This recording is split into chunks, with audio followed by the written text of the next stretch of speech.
L'histoire de la France est riche et ancienne. Elle commence dès la préhistoire, avec les premiers habitants du territoire.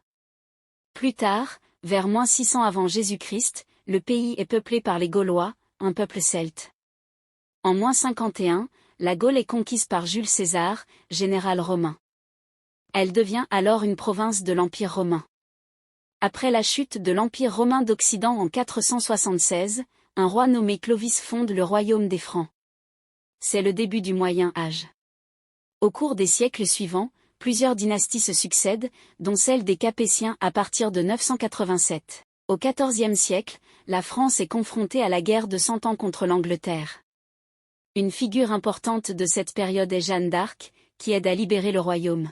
À partir du XVIe siècle, la France entre dans la Renaissance, une époque marquée par de grands progrès artistiques et scientifiques.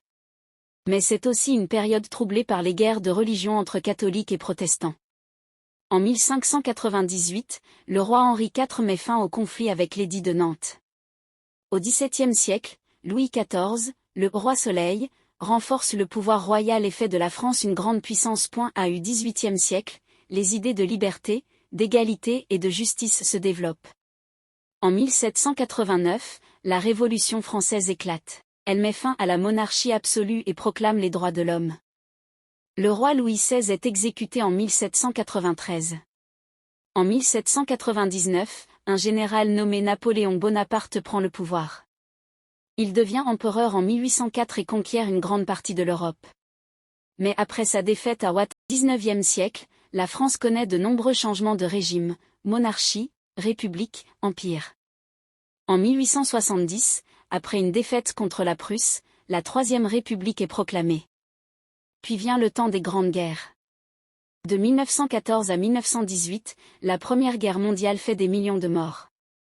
De 1939 à 1945, la Seconde Guerre mondiale plonge à nouveau le pays dans la violence. La France est occupée par l'Allemagne, mais la résistance française, soutenue par les Alliés, permet la libération en 1944. En 1958, Charles de Gaulle fonde la Cinquième République, le régime encore en vigueur aujourd'hui. Pendant les années 1960, la plupart des colonies françaises, notamment en Afrique, obtiennent leur indépendance. Depuis cette période, la France continue d'évoluer sur le plan politique, économique et culturel. En 2017, Emmanuel Macron est élu président de la République et réélu en 2022.